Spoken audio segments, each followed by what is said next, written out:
Hello dear students, उम्मीद है कि आप सब लोग खैरियत से होंगे। मैट्रिक फिजिक्स की प्लेलिस्ट को हम कंटिन्यू कर रहे हैं जिसके अंदर हम मैट्रिक फिजिक्स के तमाम यूनिट्स की एक्सरसाइज को सॉल्व कर रहे हैं। एक्सरसाइज में हम एमसीक्यूज को डिटेल एक्सप्लेन कर रहे हैं और न्यूमेरिकल्स को हम यहाँ पर स्टेप बाय स्टेप सॉल्व कर रहे हैं ताकि हमारे जितने भी स्टूडेंट्स हैं जो कि इस प्लेलिस्ट को फॉलो कर रहे हैं उनके लिए ये दोनों पोर्शन एक्सरसाइज के काफ़ी ईजी हो जाए और पेपर्स में भी उनको न्यूमेरिकल्स और एमसीक्यूज में डिफिकल्टीज ना हो।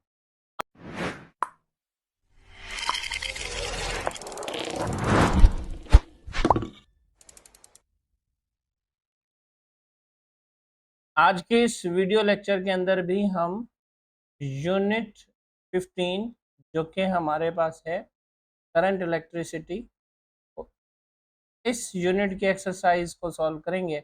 बल्कि इस यूनिट की एक्सरसाइज का फर्स्ट पोर्शन जो कि हमारे पास मल्टीपल चॉइस क्वेश्चंस हैं हम उन्हें सॉल्व करेंगे। चलें डियर स्टूडेंट्स, आज हम एमसीक्यूज को एक्सप्लेन करते हैं वन बाय वन।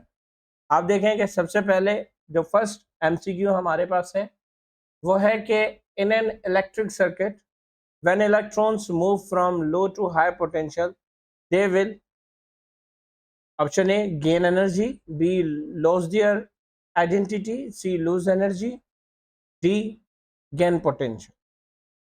अगर हमारे पास इलेक्ट्रिक सर्किट के अंदर एक इलेक्ट्रॉन है जो कि लो टू हाई पोटेंशियल की तरफ जा रहा है तो आप हमें बताएंगे क्या होगा उसके साथ।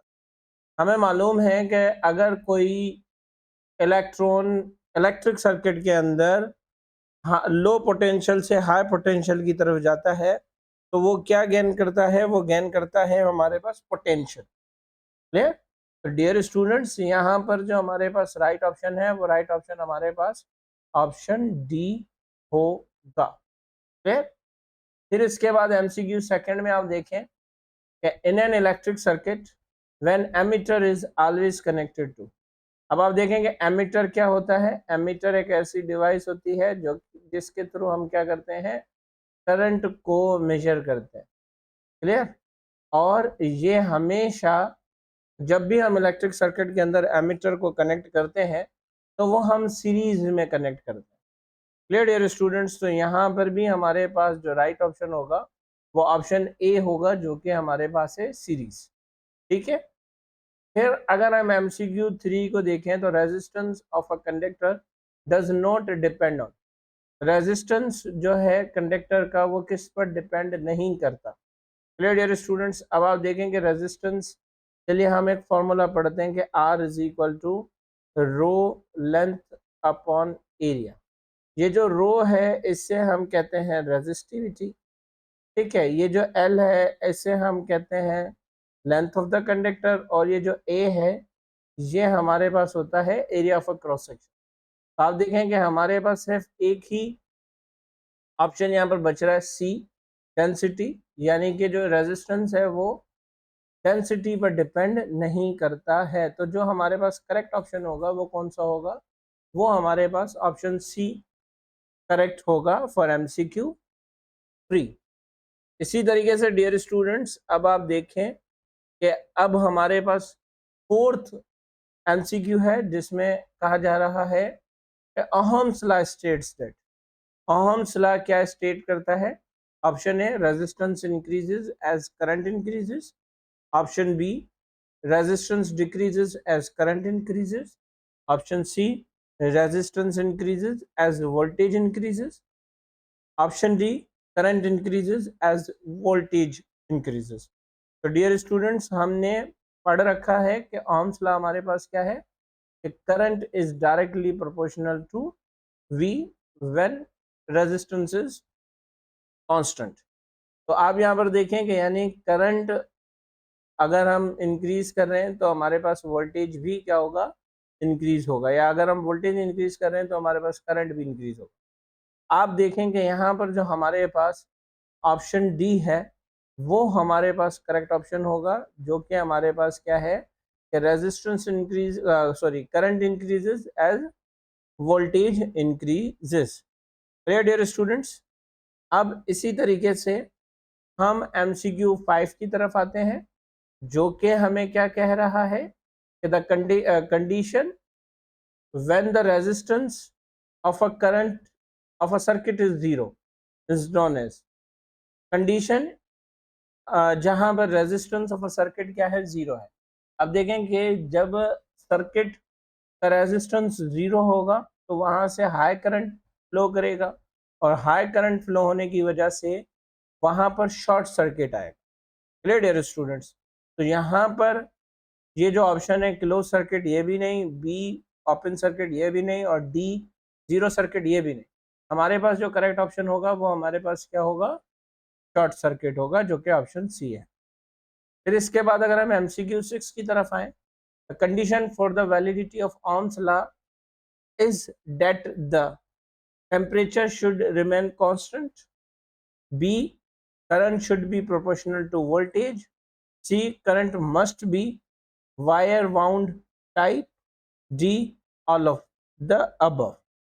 फिर स्टूडेंट्स आप देखें कि हम जब ओहम्स लॉ को पढ़ते हैं तो ओहम्स लॉ को पढ़ने के लिए या ओहम्स लॉ को जब हम समझते हैं तो वहाँ पर कुछ कंडीशंस होती हैं जिनमें ये होता है कि ओहम्स लॉ फिजिकल जितनी भी कंडीशंस हैं उनको कांस्टेंट रहना चाहिए, यानी कि जो टेम्परेचर है वो क्या रहना चाहिए, वो कांस्टेंट रहना चाहिए। तो ऑप्शन ए भी हमारे पास सही है। ऑप्शन बी क्या है कि current should be proportional to voltage, ये भी हमारे पास सही है। और फिर इसी तरीके से अगर हम देखें तो हमारे पास जो ऑप्शन सी है कि current must be wire wound, तो करंट को जो वो वायर वाउंड होना चाहिए, ये भी हमारे पास ऑप्शन जो है वो सही है। तो अगर आप देखेंगे तीनों ऑप्शन सही हैं तो ऑप्शन डी देखें, वो क्या है कि ऑल ऑफ द अबव। तो इट मीन्स के हमारे पास MCQ 6 के लिए ऑप्शन डी जो है वो करेक्ट ऑप्शन होगा। Clear dear students? इसके बाद फिर हमारे पास आ जाता है कि Ohm's law is not applicable to. Ohm's law हमारे पास एप्लीकेबल नहीं है, किन के लिए एप्लीकेबल नहीं है? Semiconductors, DC circuits, small resistors, high current. तो आप देखें कि ओहम्स लॉ हमारे पास जो है वो एप्लीकेबल जो नहीं होता, वो एप्लीकेबल सेमीकंडक्टर्स के लिए नहीं होता, क्योंकि सेमीकंडक्टर्स फिर हमारे पास बिलोंग करती हैं इलेक्ट्रॉनिक्स से। बाकी ये जो DC circuit, small resistance, high current, इनके लिए ओहम्स लॉ फिर भी एप्लीकेबल होता है, लेकिन सेमीकंडक्टर्स के लिए ओहम्स लॉ एप्लीकेबल नहीं होता है। तो डियर स्टूडेंट्स, ये था हमारे पास करेक्ट ऑप्शन MCQ 7 का। फिर अगर हम आए तो आप देखें कि MCQ 8 जो है, इसमें हमसे क्या कहा जा रहा है कि the two resistance of 6 ohm and 12 ohm are connected in parallel, their net resistances। अब आप देखेंगे, हम जल्दी जल्दी से इसको करते हैं। जो रेजिस्टेंस पैरेलल में कनेक्ट होते हैं उनकी जो इक्विवेलेंट या नेट रेजिस्टेंस होती है वो डिक्रीज होती है, तो ये भी आपने याद रखना। तो इसके लिए जो हमारे पास फार्मूला होता है वो होता है 1/r is equal to 1/r1 plus 1/r2। तो डियर स्टूडेंट्स, अब हम क्या करेंगे कि 1/r इज इक्वल टू, यहाँ पर हमारे पास आ जाएगा 1/r1 क्या है हमारे पास 6, फिर प्लस 1/r2 हमारे पास क्या है 12। Clear dear students? अब हम क्या करेंगे कि अब हम जब इसको सॉल्व करेंगे तो सॉल्यूशन में हमें मालूम है कि हम एलसीएम वगैरह लेते हैं, जो कि हम पीछे कैपेसिटेंस के न्यूमेरिकल्स में भी करके आए। यहाँ पर हम MCQs कर रहे हैं तो थोड़ा सा डायरेक्ट कर रहे हैं। 1/r यानी 1/6 प्लस 1/12 को सॉल्व करेंगे तो हमारे पास आ जाएगा 1/4। अब हमें मालूम है कि हम इसको स्विप करेंगे तो ये भी जाहिर सी बात है यहाँ से स्विप हो जाएगा, और यहाँ पर हो जाएगा r is equal to 4 ohm. तो आप देखें कि ये हमारे पास जो है वो करेक्ट ऑप्शन आएगा, और वो करेक्ट ऑप्शन हमारे पास क्या है 4 ओहम। तो आप देखेंगे यहाँ पर सी पर हमारे पास 4 ओहम्स मौजूद है, तो सी हमारे पास करेक्ट ऑप्शन हो जाएगा। फिर इसी तरीके से MCQ 9 को देखें, the property of a body to oppose the flow of electric charge through it is called electric. अब देखेंगे जो प्रॉपर्टी ऑफ अ बॉडी जो कि अपोज करती है, किसको अपोज करती है, फ्लो ऑफ इलेक्ट्रिक चार्ज को अपोज करती है, उसे हम क्या कहते हैं? हमें मालूम है कि जो property flow of electric charge को अपोज करती है उसे हम इलेक्ट्रिक रेजिस्टेंस कहते हैं। तो डियर स्टूडेंट्स, यहाँ पर भी हमारे पास जो करेक्ट ऑप्शन होगा MCQ 9 का, वो भी हमारे पास सी ऑप्शन होगा। फिर हम आ जाते हैं MCQ 10 की तरफ, जिसमें है कि which of the following is the purpose of connecting a battery in an electric circuit. ठीक है, इसमें हमें ये बताना है कि कौन सी जो स्टेटमेंट है नीचे वो करेक्ट है according to the following statement, जिसमें हमसे क्या कहा जा रहा है कि connecting of a battery in an electric circuit, उसका जो पर्पस है वो क्या होगा। ठीक है, यानी कि नीचे जो स्टेटमेंट हमें ऑप्शंस में गिवन है उन्हें चूज करना है कि यहाँ पर सुइटेबल कौन सा है। तो आप देखें कि ए क्या है कि to maintain resistance across the conductor, B हमारे पास क्या है कि to maintain electric potential across the conductor, C हमारे पास क्या है to maintain constant potential difference across the conductor, D जो है वो हमारे पास क्या है कि to maintain varying potential difference across the conductor.